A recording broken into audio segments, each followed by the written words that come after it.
नदीम अंजुम ने हमें साफ कह दिया है कि ये जो हल्का हाथ रखा हुआ है ना, ये इससे पहले ये जो अभी बर्बरियत शुरू हुई है ना 1 डेढ़ 2 महीने से, इससे पहले कि जी नदीम अंजुम ने शहबाज शरीफ को कहा, और ये by the way he travel to UK also in his plane, कि जी ये जो नरम हाथ रखा हुआ है ये आसिम मुनीर ने रखा हुआ है, अगर मुझे इजाजत देना मैं तो इसकी ऐसी की तैसी कर दूं, ठीक है जी।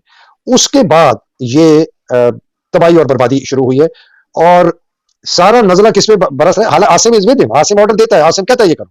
ये मरियम नवाज डायरेक्ट ऑर्डर्स दे रही है, डायरेक्ट 1 on 1 नदीम अंजुम को ऑर्डर्स दे रही है कि ऐसे करो, उस लड़की को उठाओ, इसके साथ ऐसे करो। तो आज ये नदीम अंजुम ये जो प्लान मेरे जो जराए बता रहे हैं, वो ये कह रहा है कि जी वो इतना ज्यादा डैमेज कराना चाहता है आसिम मुनीर की रेपुटेशन को, जो कि हो गई है, बिकॉज आसिम मुनीर वैसे खुद भी शामिल है, पागल है बिल्कुल, इसका तो दिमाग ही नहीं है, पुलिस में जाके कुछ का, सियालकोट में जाके कुछ का, फिर पता नहीं कहीं और जाके कुछ का। वो ये कह रहे हैं कि जी ये उसको बदनाम करवाएगा, और ये फौज के अंदर से कोई ऐसा टोला निकलवा के उसको फारिग करवा के किसी तरीके से ही अपने आप को आर्मी चीफ बनवाना चाहता है, बिकॉज ये रिटायर होने वाला है सितंबर में। तो ये नदीम अंजुम जो एकदम बैकग्राउंड में चला गया ना, सारा नजर आसिम मुनीर पे आने लगा, ये इसकी स्ट्रेटेजी काम कर रही थी। अब आप सोचें इसकी, अब आप सोचें आसिम मुनीर की जब हम तस्वीर लटकाते हैं, जी आर्मी चीफ है जी, ये बड़ा जबरदस्त आदमी है जी, चलो जी हाँ, लेकिन साथ नदीम अंजुम की तस्वीर, यार तुम DGISI हो, तो दुनिया जहान में मतलब CIA की चीफ की तस्वीरें कभी आपको लगी मिलेगी लागवाड़िया एयरपोर्ट से ना, कभी आपको इंडियन इंटेलिजेंस वाले की बैनर में लगी, आपको रॉ वाले की कभी मिलेगी? मतलब ये कहाँ का, तो ये अपने आप को भी बिल्डअप कर रहा है। और दूसरा बंदा जिसको ये फारिग करवाएगा ना, उसको पता नहीं है, वो है फैसल नसीर। मेरा तज्जिया ये है साहब भाई, मेरा तज्जिया ये है कि ये at the senior leadership level ना बहुत वायलेंस होगा। मैं आसिम मुनीर को आर्मी चीफ अपनी टर्म कंप्लीट करते हुए नहीं देखता, मैं फैसल नसीर को DGC की टर्म कंप्लीट होते हुए नहीं देखता, मैं नदीम अंजुम को अपनी टर्म कंप्लीट होते हुए नहीं देखता। मैं आपको बता रहा हूं, बिकॉज जो इन्होंने ये रास्ता खोल दिया है ना बाकी लोगों के लिए, वो इतना खतरनाक रास्ता है कि ये इस तूफान की लपेट में ये भी आएंगे, और भी बहुत आएंगे। और मैं जो फिर से रिपीट करूं, बहुत ज्यादा इनोसेंट, बिल्कुल जिनका जो शायद अपने दिलो जान से इमरान को और PTI को और एक आजाद जमहूरी पाकिस्तान को मोहब्बत करते हैं, 90-95% फौज जो है, जो कि चुप है अपने डिसिप्लिन की वजह से, या प्लॉटों से मुंह उनके भरे हुए, या नौकरियां बचाने के लिए, ये बहुत तो ये मैंने कहा कि ये मैं जरूर आपको पेश करूं, फिर मैं इसके बाद आपका क्या ख्याल है? आप इसमें तो देखें, मुझे तो इससे जो सबसे ज्यादा कंसर्न है ना, वो अब यकीन माने ये जो इस वक्त चल रहा है ना सिलसिला जुल्म का, जो बाजार गर्म कर दिया है। आपको वो याद आया, वो जो एक जरका फिल्म आई थी? जी, वो उसकी फलस्तीनियों की, उसमें जो नीलो बेगम ने जो उसमें गाना था कि तू के माँ वाकिफ आदाब गुलामी है, अभी रक्स जंजीर पहनकर भी, रक्स जंजीर पर नहीं किया जाता, रक्स जंजीर पहनकर भी किया जाता है। और उसमें एक और जुमला रक्स जंजीर पहनकर भी किया आगे जाके यह कि मंजिले इश्क में मर मर के जिया जाता है, मंजिले इश्क में मर मर के जिया जाता है। तो ये जो हमारे इस वक्त मामला चल रहे हैं, मैं समझता हूँ कि ये इस तरह ज्यादा देर चलेगा। बल्कि मुझे एक और नूरजहां का एक गाना भी था, आपको याद होगा कि जुल्म रहे और अम भी हो, जुल्म रहे और अम भी हो, क्या मुमकिन है तुम ही कहो। ठीक है, तो ये जो चीजें हैं, ये ज्यादा देर चलने वाली नहीं है। इनको जितनी जल्दी समझ जाए, मैं तो समझता हूँ कि कोई इस तरह का सिलसिला होना चाहिए जो रेकनसाइल करवाए, इनको बिठाए। ये जो इस वक्त हम देख रहे हैं, ये जो आपने लगाया वॉल्स ऑफ शेम और ये इस तरह की चीजें, मतलब हम क्या साबित कर रहे हैं पूरी दुनिया के सामने। अब यकीन करें, मैं पहले जैसे मैंने बताया ना कि आजकल इलेक्शन है यहाँ पे, तो मैं वो कैंपेन में हम लोग मुख्तलिफ जगहों पे जाते हैं, तो गोरे हमसे पूछ रहे हैं कि यार व्हाट्स रॉन्ग विद पाकिस्तान। तो मैं उनको अब क्या बताऊं कि व्हाट इज रॉन्ग। सूरत हाल ये है कि अब हम एक लाफिंग स्टॉक बन चुके हुए हैं पूरी दुनिया में। लोग हमारा मजाक उड़ा रहे हैं, हमारे हमसाए जो है हमारा मजाक उड़ा रहे हैं, किस तरीके से हम अपनी खवातीन के साथ क्या सलूक कर रहे हैं, हम अपने लोगों के साथ क्या सलूक कर रहे हैं। हमारी अदलिया जो है वो मजाक बन चुकी हुई है।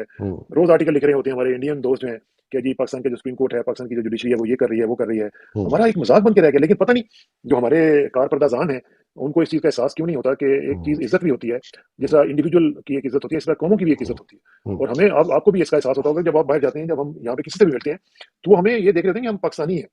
तो पाकिस्तानियों की अगर इज्जत नहीं होगी तो वो हमारी भी इज्जत नहीं करेंगे। वो कहेंगे यार ये तो इस तरह के लोग हैं, ये डिजर्व ही नहीं करते आपकी इज्जत। तो this is what's going on. You know you are so right. मैंने ना नाइजीरिया में कंसल्टिंग की 3 साल, एक बैग की। मैं हर दूसरे महीने जाता था, महीना गुजारता था, आता था। मेरा अगर कभी उससे पहले मुझे कभी भी नाइजीरियन मिलता था ना, मैं कहता यार ये चोर है, मतलब ऑनेस्टली, मतलब मैं ये बट यू नो एक सवाल होता है, वो ये नाइजीरियन है, थोड़ा ख्याल रहो। मैं जब नाइजीरिया गया ना साहब, भाई इतने अच्छे लोग, मैंने ना बड़े मेहनती, मुशक्कती, सच बोलने वाले, और अपना क्राइस्ट, जितनी मस्जिदें हमारी हैं उतनी चर्च में अच्छे लोग, आम बंदा बहुत अच्छा, बड़ा मेहनती। मैंने कहा यार देखो, एक इनकी करप्शन का ऐसे है कि सारी दुनिया में है गया, नाइजीरिया ने बच। ये आपने बात बिल्कुल ठीक है। मैं इसको थोड़ा सा शॉर्ट, ये जब यहाँ पे ना मैं एक इमिग्रेशन एजेंसी के साथ काम कर रहा था, تو हमारे पास जो नाइजीरियन इमिग्रेंट्स थे उस जमाने में 2 साल पहले की बात है, तो उससे नाइजीरिया से बहुत से लोग आए थे यहाँ पे। कई दफा होता है ना कि कनाडा किसी खास एक रीजन के लिए ज्यादा खोल देता है, तो वो उससे बहुत ज्यादा लोग जो आए ना, तो हम उनको यहाँ पे उनकी ट्रेनिंग वगैरह कर रहे थे, सब कुछ उनके लिए जॉब सीकिंग वगैरह के लिए सब चीजें कर रहे थे। आप यकीन करें कि यही मेरे साथ भी हुआ। तो अल्लाह। वो मेरे ज़हन में तो ये था कि यार जितने स्कैमर्स होते हैं ये सारे नाइजीरियंस होते हैं, और ये सारे फ्रॉड जो है कभी किसी बैंक का कभी कुछ का, ये वो सारे के सारे वो जब मेरा उनके साथ इंटरेक्शन हुआ तो मैंने देखा कि यार ये इतने जबरदस्त लोग हैं। अच्छा, एक तो ये कि एजुकेटेड, बहुत जबरदस्त एजुकेटेड, जी जी, बहुत मियाँ भी एजुकेटेड है, बीवी भी बीवी एजुकेटेड भी है, एजुकेटेड, बच्चे भी बहुत पढ़े हाई लिखे हैं, लेवल ऑफ लिटरेसी है, बहुत हाई लेवल ऑफ ठीक लिटरेसी। है जी। अच्छा, किसी ने पीएचडी की हुई है, कोई डॉक्टर है, कोई इंजीनियर है, तो मैंने तो सर पकड़ के, अच्छा इतनी हर बंदा खूबसूरत अंग्रेजी बोलता है, हर बंदा अंग्रेजी बोलता है, ये मैं हर बता रहा बंदा। हूँ, इतनी खूबसूरत इंग्लिश उनकी कि मैं हैरान। मैंने कहा यार इनके बारे में तो मेरे तासुर ही बदल गया। तो यही चीज है जो हमें हमें भी ख्याल रखना चाहिए कि हम अपने पाकिस्तान का क्या इमेज बना रहे हैं इंटरनेशनल लेवल के ऊपर। बिल्कुल सही। अच्छा, मैं ना जी सर इसको इसलिए ये मैंने लगाई थी कि मैं जरा ये बताऊं कि इसके पीछे स्ट्रैटेजी क्या है। ये बड़ी इंटरेस्टिंग है। ये जो वॉल ऑफ शेम लगा रहे हैं और ये जो अपने ये पोस्टर्स लगा रहे हैं ना जी, इसके पीछे स्ट्रैटेजी आसिम मुनीर की स्ट्रैटेजी। आसिम मुनीर की ब्रीफिंग है कि जी सोशल मीडिया में 40 लाख ट्विटर अकाउंट है, ये रिप्रेजेंट नहीं करते लोगों की जो असल थिंकिंग है about the politics of Pakistan. 70-80% अवाम जो है अफवाज पाकिस्तान से बड़ी मोहब्बत करती है। ये एक छोटा सा टोला है जो बहुत शोर मचाता है ट्विटर पे, और ये तो ये वो इस ब्रीफिंग में मान गया। और ये जो आम शहरी है ना जी, जो सड़कों पे रेडियो पे है, जिनके पास ट्विटर मीटर नहीं है, आपने उसको रीच करना है। ये इसको ब्रीफिंग दी गई है, ये मुझे अंदर से बताया कि उसको ब्रीफिंग दी गई है कि आप ये सोशल मीडिया पे मत करें जी, आप जो है ना go to the people in the streets of Pakistan. तो उन्होंने कहा जी कैसे? तो एक इनके साथ जो एक बहुत ही, मैं उसका नाम नहीं लेना चाहता, एक बहुत ही गलीज किस्म का एक आदमी है जो पहले पीटीआई के साथ होता था, उसने इनको कहा कि जी पोस्टर और बैनर लगाएं जी, पुराना जो तरीका होता है कि सड़क पे रिक्शा वाला जा रहा है, रेडी वाला जा रहा है, मोटरसाइकिल वाला जा रहा है, टांगे में लोग जा रहे हैं, पता नहीं जहां जहां टांगे भी होंगे, वो ये सब देखें तो उनको फिर पता चलेगा कि ये सारे जो गद्दार हैं, और अपनी तस्वीरें लगाएं, और 70-80% लोग आवाम जो है आपके साथ है।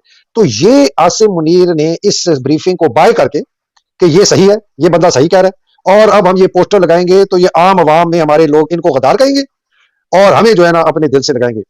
ये एक जरा एक कोई ऐसी हरकत करके देखे जिस तरह इन्होंने 9 मई को की थी, तो मैं आपको बताऊंगा कि इन लोगों के साथ होगा क्या। तो एक तो ये इसे असल वॉल ऑफ शेम जी मैं आपको दिखाना चाहता हूँ, लोग जरा देखते जाए जी। सबसे बड़े जो वॉल ऑफ शेम के अंदर ना गद्दार पाकिस्तान यजीद का दरबार, इसके अंदर 2 आदमी तो है। नदीम रजा को मैं शामिल नहीं अभी करता, हालांकि बहुत ही ये भी बहुत स्पाइनलेस आदमी था, chairman joint chief of staff रहा, बाजवा को उसको कभी रोक नहीं सका। ये बंदा बैठा है बीच में आसिम मुनीर, राइट पे उसके बैठा है कमर जावेद बाजवा, उसके लेफ्ट पे बैठा है नदीम रजा। आज तक समझ नहीं आई इसके पीछे पंखा क्यों चल रहा है। मेरी नजर में सबसे बड़ा जो वॉल ऑफ शेम के हकदार है ना, जिसको कहते हैं golden league, top of the league जो है ना जी, ये है। उसके बाद जी ये 2 बंदे जी जिन्होंने अरशद शरीफ के कत्ल के बाद उनके जिस दिन जनाजा था, इन दोनों ने आके जो बकवास और पाकिस्तान के सामने झूठ बोला। नदीम अंजुम, इफ्तिखार बाबर जो कि आर्मी उधर है, फैसल नसीर भी है, उसको अभी मैं थोड़ा करता हूँ जी। ये है जी हमारा तीसरा वॉल ऑफ शेम। ये है जी सारे सनाउल्लाह, फजलू, शबाज, नवाज, जरदारी, इसहाक डार, अरस्तु, बिल्लू, हमजा, मरियम सफदर, ख्वाजा आसिफ, जावेद लतीफ, औरंगजेब, ख्वाजा क्या नाम है इसका जी, क्या नाम है जी आखिरी वाले का नीचे जो ख्वाजा है, भूल जाता हूँ उसका। ये सामने हाँ वो हाँ, अच्छा अच्छा, वो ब्रांड है, ब्रांड को मैं जरा हाँ करता हूँ जी। ये सॉरी अबाउट दैट जी, मैं इसको ये जी ख्वाजा ख्वाजा साद रफी। साहब, ये मेरी नजर में जी जी ये वॉल ऑफ शेम है। इनकी जो है ना जनाब जी हमें लगानी चाहिए तस्वीरें। और सर अगर आप बुरा ना मनाएं तो मैं आपके इलाके में जा रहा हूँ, और मेरी नजर में ना जी ये लोग जो अभी जिन्होंने इस मुल्क के साथ बर्बादी की है ना जी, मेरी नजर में वो ये लोग हैं सर। ये आपके सारे दोस्त हैं जी, आपके हाथ के ट्रेन हुए हुए लोग हैं। ये जो जी 1 2 3 4 5 6 7 8 1 2 3 4 5 6 48 लोगों की इधर तस्वीरें शायद और भी होंगे। इन लोगों ने जो पाकिस्तान को तबाह और बर्बाद किया है, और इन फस्तायत के जो ऊपर बाजवा, आसिम जिनको सपोर्ट किया है, जरदारी को सपोर्ट किया, नवाज शरीफ को सपोर्ट किया, इमरान खान को इतने गलीज उसके ऊपर इल्जामात लगा के उसको गिराने की कोशिश की, उसको तबाह करने की कोशिश की, मरियम को किया, बिल्लू को किया। ये इनमें से वो लोग हैं जो बड़े बड़े जमाने में लिबरल होते थे जी, बड़े लफ्टे सुर्खे होते थे, जिन्होंने जिया के उसके जमाने, ये इनकी शक्लें देखें, ये किस किस्म के लोग हैं। मैं हैरान हूं सर। मेरी नजर में ये है जी असल वॉल ऑफ शेम वाले जी। देखिए मैं आपको बताऊं हैदर भाई, हमने दुख की बात तो ये है, आज मैं बहुत दुखी हूँ। आज ये जो मैं प्रोग्राम आपके साथ कर रहा हूँ ना, मैं बड़ा दुखी हूँ। हमने इस मुल्क को कहाँ से कहाँ तक पहुंचा दिया। ये मुल्क जो था ये किस तरह जा रहा था, किस तरीके से उड़ रहा था, किस तरीके से हम फ्लाई कर रहे थे। आज हम कहाँ पे खड़े हैं? आज हम शेम की बातें कर रहे हैं, आज हम फेम की बातें नहीं कर रहे हैं।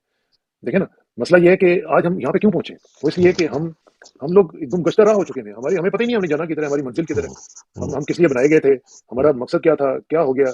ہر ایک نے وہ نبی کریم صلی اللہ علیہ وسلم کی ایک حدیث کا مفہوم ہے، مثلا اگر اس میں کوئی غلطی ہو جائے معاف کیجیے گا. آپ صلی اللہ علیہ وسلم نے فرمایا کہ